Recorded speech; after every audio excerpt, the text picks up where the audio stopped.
eu ouvi uma frase, uma pessoa falando uma frase, e a frase era: o Deus da segunda chance. Era uma frase, não era uma pregação. E aquilo veio, na hora que eu estava vindo para a igreja, eu ouvi essa frase. E aquilo ficou muito forte no meu coração. E ao mesmo tempo, uma palavra que eu tenho guardado no meu coração há muito tempo, ela tinha voltado sobre criando ambientes para Deus. E aí Deus me deu aquela palavra de domingo passado sobre a atmosfera, o poder do ambiente, o poder da atmosfera. E eu ficava na dúvida qual que eu deveria pregar primeiro, se o Deus da segunda chance ou a atmosfera que podemos criar para Deus. Mas aí Deus colocou isso no coração. Hoje eu quero compartilhar então sobre essa segunda mensagem que Deus me deu na semana passada, sobre o Deus da segunda chance. Você pode repetir isso comigo? O Deus da segunda chance. E na verdade, quando eu falar segunda chance, eu não estou falando propriamente dito na segunda, mas há uma versão na Bíblia sobre a glória da segunda casa será maior do que a da primeira, que ao invés dela falar segunda casa, vai dizer da última casa. Então, na verdade, Deus não é Deus de apenas uma chance, mas Deus é Deus de chances. E eu queria que você abrisse a sua Bíblia em Jonas, capítulo 3. E eu quero ler o livro de Jonas, capítulo 3, do versículo 1 ao 10, para que a partir deste texto a gente possa meditar nessa palavra, o Deus da segunda chance. Jonas, capítulo 3, versículo 1 ao versículo 10.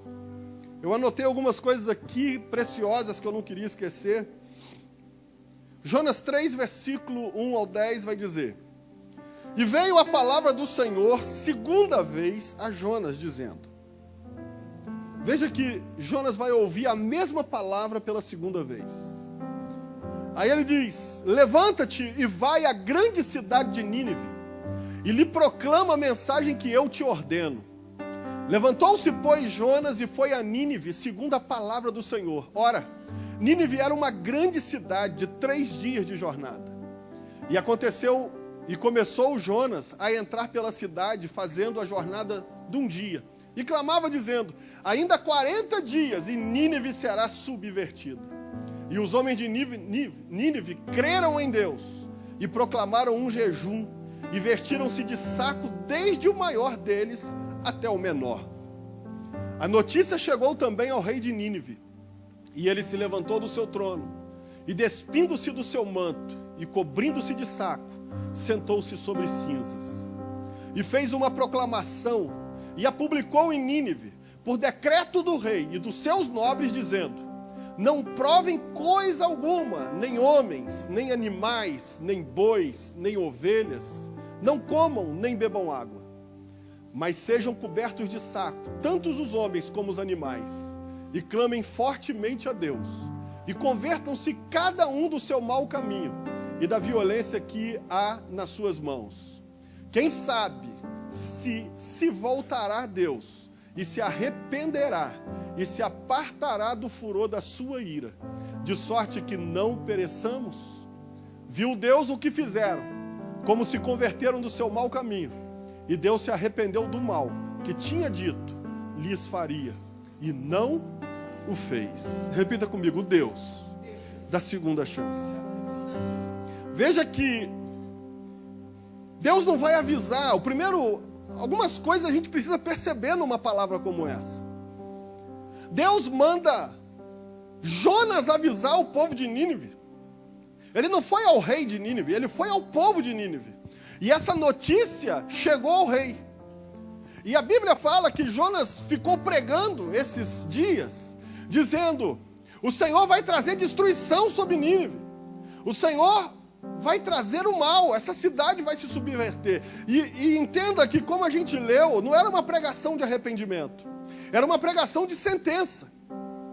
Há uma diferença muito grande quando alguém se levanta para dizer: arrependei-vos, porque é chegado o reino de Deus. Arrependei-vos, para que não sejais julgados. Mas a mensagem de Jonas não era uma mensagem de arrependimento, era uma mensagem de juízo.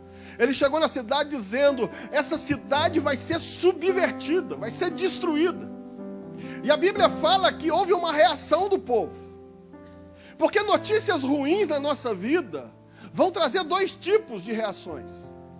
A notícia ruim pode provocar em nós uma reação de tentar reverter aquele quadro. Alguém vai dizer assim, você vai ser mandado embora, e de repente você tentar de tudo, trabalhar com mais afinco, corrigir os erros e tentar mudar aquilo. Mas também uma mensagem ruim como essa, chegando sobre o nosso ouvido, pode provocar uma outra reação. A reação de chegar e a gente dizer assim, quer saber de uma coisa? Não tem mais jeito, Deus já falou que acabou. Esse povo tinha duas escolhas, ou simplesmente fica esperando o dia da destruição, ou simplesmente tenta impedir a destruição. Notícias ruins sempre vão chegar na nossa vida. Notícias infelizes, notícias que nos frustram, sempre vão aparecer. À medida que a gente reage a essas notícias, é que vai produzir um fim diferente nessa carreira proposta. Eu estava falando aqui na quinta-feira, quando eu soube que saiu o resultado do mestrado, e eu vi que eu estava aprovado e que mês que vem eu vou começar a fazer o mestrado em Direito. E aí, de repente, eu me lembrei dos tempos que eu estava lendo os 6 livros que estavam lá no edital da bibliografia. E algumas horas eu olhava aqueles livros, eu li aqueles livros. E como não tinha ninguém que explicasse, eu ficava assim, cara, não vai dar para passar nesse troço de jeito nenhum. Aí tinha hora que eu me animava e pensava assim, caramba, eu acho que vai dar para passar. A nossa vida vai passar por essas crises. Tem hora que você vai dizer, caramba, eu vou conseguir. E de repente vai passar 5 dias acreditando que não vai dar. Mas aí é que vem a questão. Todas as vezes que vem uma má notícia, você tem que decidir o que você vai fazer.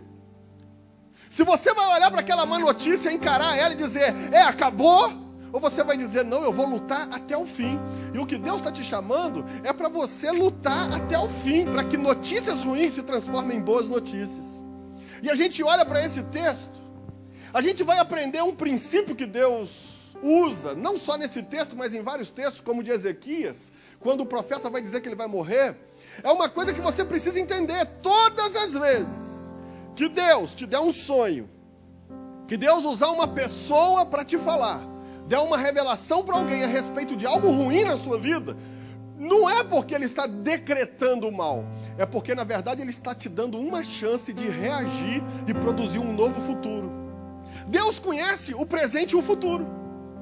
Deus sabe se alguém aqui vai quebrar o pé, Deus sabe a hora e quando e como vai quebrar o pé.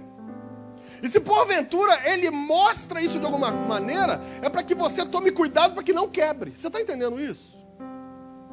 Tem gente que chega para mim e fala assim, pastor, eu tive um sonho. Nesse sonho o senhor estava assim, assado, não sei o que e tal, ou a igreja estava assim, assado. Se eu não entender o sonho, você sabe o que eu faço? Eu vou orar e vou dizer, Senhor, qualquer mal que tiver nesse sonho, repreende pelo poder que há no Senhor. E eu repreendo em nome de Jesus. Você entende isso? Porque tudo aquilo que Deus mostra não é para você se conformar. Pelo contrário, é para te ativar a ir contra aquilo. E a Bíblia fala que Jonas, ele vai agora, recebe a palavra, pela segunda vez a palavra do Senhor, e agora ele obedece, ele vai para Nínive. E ele vira para Nínive e começa a pregar o caos que ia chegar. E ele começa a dizer que ia vir uma destruição. Ele diz, quando ele entra na cidade, ainda em 40 dias, Nínive vai ser subvertida. Pior do que saber que um dia vai morrer, é saber o dia que vai morrer. Você concorda comigo? Talvez você diga não, pastor. É porque talvez você acha que você vai viver até os 180. Mas se algum de nós aqui fosse morrer daqui 5 dias, a gente ia ficar desesperado. Não, eu não quero morrer. Porque também quem quer morrer está com algum problema, irmão. Você sabia disso? Desejo de morrer é sinal de depressão profunda. Porque não é normal alguém querer morrer. O normal é as pessoas lutarem pela sua vida. O normal é as pessoas gastarem tudo que tem e que não tem para se manter vivo. Esse é o normal. E de repente chega um profeta na cidade de Nínive pregando, em 40 dias todo mundo vai morrer. A pregação era essa, a pregação não tinha assim, então se arrependa. Não, a pregação era, em 40 dias essa cidade vai ser subvertida.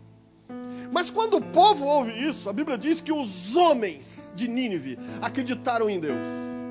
Ao invés de ficar dizendo, esse profeta é um profeta maluco, não, eles acreditaram. Esse profeta está falando da parte de Deus, e embora esse Deus não seja o nosso, a gente acreditou. Porque esse Deus de Jonas não era o Deus de Nínive. E aí a Bíblia fala que eles acreditaram em Deus. Você sabia que tem muito mais gente, às vezes, que não é crente, que acredita em Deus do que os crentes? Porque se os crentes acreditassem em Deus, como alguns que não são crentes acreditassem, eles orariam mais pedindo as coisas a Deus, ao invés de tentar com a força do seu próprio braço. E aí a gente olha que esse povo, embora não era um povo de Deus, eles entendem. E eles começam a se vestir de saco, tiram as suas roupas e colocam roupas como de saco. E quando o rei fica sabendo, ele também sai do seu trono, tira suas roupas reais. E ao invés de sentar no seu trono, ele senta na cinza, em sinal de humilhação diante desse Deus de Jonas. E a Bíblia fala que ele ainda conclama um jejum, porque tem gente que não é crente que acredita em jejum, e tem crente que não acredita em jejum.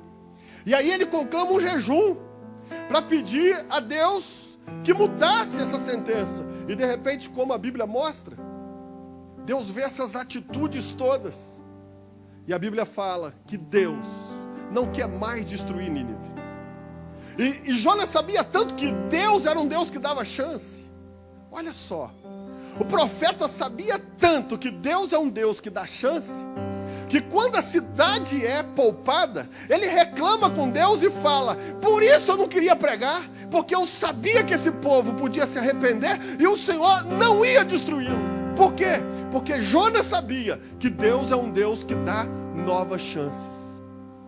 Se você olhar para a história de Jonas, Jonas é o próprio cara que teve uma chance, uma segunda chance. No capítulo 1, quando ele recebe a ordem de Deus para ir para Nínive, ele vai contra a vontade de Deus, foge. Ele simplesmente pega o caminho inverso e de repente está fugindo. E a Bíblia fala a história que a gente conhece. Deus levanta uma grande tempestade, o navio vai sendo destruído e a tempestade só para quando Jonas é jogado para fora daquele barco. A Bíblia fala que um grande peixe engole Jonas.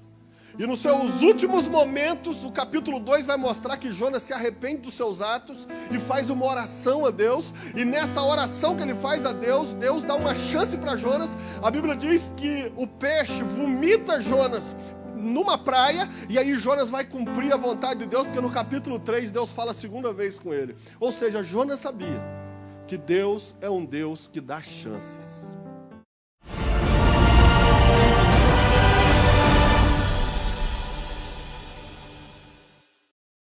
Não perca! Dia 14 de abril, às 19h30, quinta-feira, no projeto Semeando Avivamento, Pastor Ademar de Campos. Venha e traga sua família. Será uma noite de louvor e adoração. Entrada franca. Projeto Semeando Avivamento, Rua Doutor Touzete, número 10, Quitandinha, Petrópolis. Maiores informações no site www.projetosemeandoavivamento.com.br.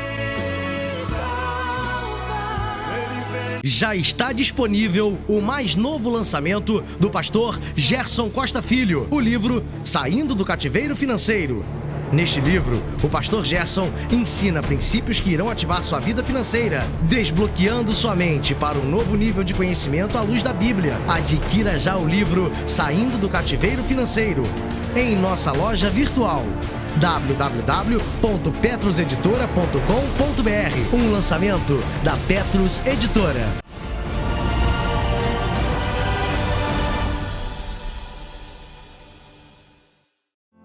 Mas não confunda um Deus que dá chances em abusar da medida de Deus. Porque às vezes a gente também, por saber que Deus é um Deus que dá chances, a gente fica abusando da boa vontade de Deus. Porque do mesmo jeito que Deus é um Deus que dá chances, os textos bíblicos mostram que Deus tem uma medida.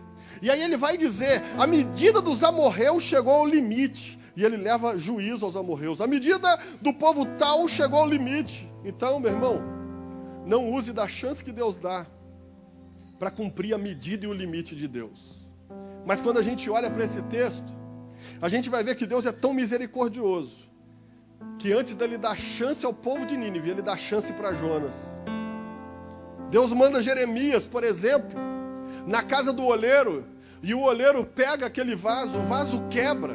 E ele vai lá, o vaso não está direito, ele quebra tudo, ele derrete aquele barro de novo e faz um vaso novo. Sabe o que isso mostra? Que Deus também dá chances. Nós somos vasos de Deus. E Jesus é o oleiro. E sabe, e Deus, Ele quer que eu e você cumpramos aquilo que é determinado por Ele. Há um propósito de Deus na minha vida, há um propósito de Deus na sua vida. Eu não conheço os propósitos de Deus na minha vida, mas na medida que eu caminho, eu descubro alguns propósitos. A gente olha para o vaso na mão do oleiro, a gente vê que se a gente deixar, Deus nos reforma o tempo suficiente para a gente ficar perfeito. Ou seja, esse vaso não ficou bom, Ele quebra e faz de novo. Agora, por quê que tem que quebrar um vaso? É porque ele já ficou duro. Vaso que ainda está macio, Deus não precisa quebrar, Ele molda. Sabe o que a gente precisa fazer? Não endurecer o coração, porque senão nós vamos ter que ser quebrados. Amigo, talvez para as pessoas você possa ser descartável. Talvez tenha alguém aqui dentro que se sinta descartável hoje, porque alguém te fez descartável. Talvez você perdeu o emprego nessa semana e alguém te fez sentir descartável. Mas eu quero te dizer uma coisa, esse texto vai mostrar que ainda que algumas pessoas nos julguem descartáveis, para Deus você nunca será descartável. Você sempre vai ser uma peça principal. Ainda que todos tenham desistido de você, Deus está disposto a pegar você quebrado e te moldar e te fazer um vaso de honra, como diz a Bíblia. Provérbios 24:16 vai dizer um negócio fantástico. Pode colocar. Às vezes você, porque perdeu uma oportunidade, se julga pior do que os outros. Mas olha o que o texto diz. Porque 7 vezes cai o justo e se levanta. O justo vai cair? Vai. Olha o que o texto diz. 7 vezes o justo vai cair. Mas a Bíblia está dizendo o quê? Vai ter outra chance. A gente tem que entender que o fato que a gente caiu, mas não estou falando só de pecado, de perder chances que Deus abriu. O fato da gente ter caído não significa que nos fez piores, porque a Bíblia está dizendo que o justo cai 7 vezes, mas se levanta. A diferença é que sempre Deus vai te dar uma chance de se levantar. Talvez você esteja pensando, não, pastor, mas eu não pequei, não adulterei, não fiz isso. Não, quantas chances nós temos jogado fora e Deus tinha nos dado oportunidades. Seja chances de negócios, de emprego, de promoção, de um monte de coisa. E a gente jogou fora. Então eu quero te dizer, talvez você disse assim, pastor, eu queria ter mais uma chance para fazer diferente. Eu quero te dizer, hoje Deus vai te dar outra chance. E o que eu quero dizer é que Deus é um Deus de outras chances. Nas segundas chances que Deus permite, existem algumas atitudes que a gente precisa ter. Porque senão a gente perde a segunda chance de novo. Se você perdeu alguma chance, é porque você não teve a atitude correta de recuperar essa segunda chance. Então a segunda chance não chegará se as suas atitudes forem as mesmas de antes. E eu quero compartilhar contigo aqui 4 atitudes que precisamos ter para ter uma nova chance. Primeira atitude, repita comigo assim: decida e aprenda a se perdoar. Ou seja, a primeira atitude que a gente precisa para ter uma segunda chance é a gente decidir se perdoar e aprender a se perdoar. Quer ver um texto? Evangelho de Lucas, capítulo 22, versículos 61 e 62. Vai falar sobre isso. A Bíblia diz assim: e virando-se o Senhor, olhou para Pedro. E Pedro lembrou-se da palavra do Senhor, como lhe havia dito: hoje, antes que o galo cante 3 vezes me negarás. E havendo saído, chorou amargamente. Chorou como? Amargamente. É que a gente lê os textos, às vezes, tão rápido. Mas amargamente, se você olhar no dicionário Aurélio, amargo vai ser doloroso. Um dos significados de amargo, doloroso. Outro significado de amargo, penoso. Outro significado de amargo, desgostoso. Ou seja, se esse texto tivesse chorou desgostosamente, tinha a ver com Pedro. Chorou dolorosamente, tinha a ver com o que Pedro sentiu, porque ele estava sentindo dor pelo que ele fez. Chorou e se sentiu desgostoso, está nesse texto. A Bíblia está dizendo que o choro de Pedro foi um choro doído, um choro doloroso, um choro penoso, um choro que parece que está morrendo, que quer arrancar o coração para fora. Pedro se tornou desgostoso porque ele estava decepcionado com ele mesmo. Esse Pedro que negou Jesus 3 vezes, foi o Pedro que virou para Jesus e falou assim: eu estou disposto a morrer por você. Eu estou disposto a perder tudo por causa de você. É o Pedro agora que está decepcionado. Quantas vezes a gente se decepciona com a gente? Quantas vezes passam uns pensamentos na nossa cabeça que a gente tem vergonha de pensar aquilo de novo? A sensação que dá ao entender é que ele não se perdoava pelo que ele fez a Jesus. Porque quando Jesus falou que um de vós vão me negar, naquele momento vai dispersar o pastor e as ovelhas, vai ferir o pastor e as ovelhas dispersarão, ele diz: ainda que todos te abandonem, eu não vou te abandonar. É esse Pedro que nega. Esse Pedro que tinha tanta convicção do amor a Cristo que ele é capaz de negar a si mesmo. Se você olhar a palavra no grego, não mais no português, vai ser uma metáfora para uma dor aguda. Sabe o que Pedro está sentindo? Um remorso profundo. Deixa eu te falar a diferença de remorso para arrependimento. Arrependimento é quando você pode voltar atrás. Remorso é quando não tem mais conserto. Por exemplo, alguém que a vida toda desonrou o pai ou a mãe, e de repente no leito de morte não dá tempo de pedir perdão. Essa pessoa nunca vai sentir arrependimento, ela vai sentir remorso. A dor do remorso é muito pior do que a dor do arrependimento, porque na dor do arrependimento há conserto, na dor do remorso não. A dor do remorso é uma dor quando não tem mais jeito. E o que agora Pedro está sentindo, essa dor aguda, conforme a tradução do grego, é a dor do remorso. Por quê? Porque Jesus agora vai morrer. Não tem mais como acessar Jesus e falar: Jesus, me perdoa pelo que eu fiz. E agora ele está sentindo essa dor que consome ele. O Pedro está sentindo uma dor profunda, tão intensa, que aí vai aparecer na vida de Pedro, o Evangelho de João, capítulo 21, versículo 3. Agora você vai entender por que ele tem essa atitude. A dor de Pedro por ter negado a Jesus é tão forte que ele chega a dizer: disse-lhes Simão Pedro, 21, versículo 3 de João: vou pescar. Disseram eles: também nós vamos contigo. Foram e subiram logo para o barco. E naquela noite, nada apanharam. Disse-lhe Pedro: vou pescar. Pedro estava tão dolorido que ele chega a uma conclusão: eu não sou digno de continuar sendo discípulo. Eu não sou digno de continuar levando essa palavra. Sabe o que eu vou fazer? Ele vira para os outros discípulos que estão com ele, que aqui não diz quais são todos. Ele vai dizer: quer saber? Eu vou pescar. Talvez alguém aqui vai dizer: poxa, ele escolheu uma coisa boa, porque pescar distrai. Mas não. Pedro não pescava por distração. A profissão de Pedro, antes de seguir Jesus, era ser pescador. Então, para Pedro, ele está dizendo aos discípulos: quer saber de uma coisa? Eu me frustrei tanto. Eu sou um covarde. Eu não tenho capacidade de fazer o que o mestre falou. E eu quero dizer, eu vou voltar à vida velha. Pedro decide o seguinte: quando eu comecei eu era pescador. Agora eu volto lá atrás e faço a mesma coisa, porque não dá mais para fazer o que eu fazia antes. Então Pedro, na verdade, estava voltando à sua velha vida antes de Jesus. Então acontece algo extraordinário se você ler o texto, continuar lendo. Eles estão tentando pescar a noite toda, não pega nada. Jesus aparece na praia de novo. Jesus já ressuscitou.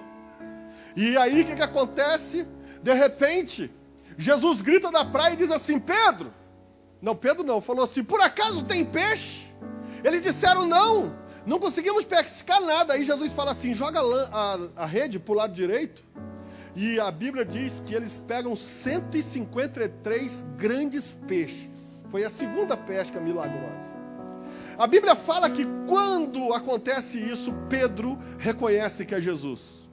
A Bíblia fala que Pedro estava nu, na verdade ele estava vestido com as partes de baixo, e ele veste as suas roupas, pula na água e vai encontrar Jesus. O Pedro que estava indo em direção à vida velha, agora está voltando em direção à nova vida.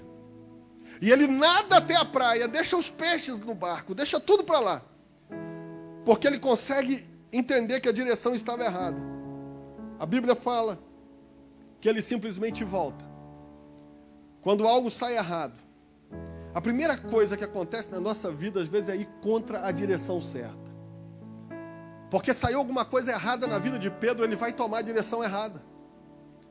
Mas agora, nessa chance que Jesus está dando para ele, de aparecer na praia, ele está nadando para o lugar certo. Ei, irmão, se você usar toda a sua força para ir para o lugar errado, não vai adiantar nada. Se você usar toda a sua energia para nadar em direção errada, você vai morrer no meio do oceano. Mas Pedro, agora ele nada na direção certa, em direção a Cristo. E aí vem o texto que eu quero que você leia. João, capítulo 21, versículo 15, ainda dentro desse capítulo. João, capítulo 21, versículo 15, vai dizer: depois de terem comido, perguntou Jesus a Simão Pedro, Simão, filho de João, ama-me mais do que estes? Respondeu-lhe: sim, Senhor, tu sabes que te amo. Disse-lhe: apacenta os meus cordeirinhos. Tornou a perguntar-lhe: Simão, filho de João, amas-me? Respondeu-lhe: sim, Senhor, tu sabes que te amo. Disse-lhe: pastorei as minhas ovelhas. Perguntou-lhe a terceira vez: Simão, filho de João, amas-me? Entristeceu-se Pedro por lhe ter perguntado pela terceira vez: amas-me? Respondeu-lhe: Senhor, tu sabes todas as coisas, tu sabes que te amo. Disse-lhe Jesus: apacenta as minhas ovelhas.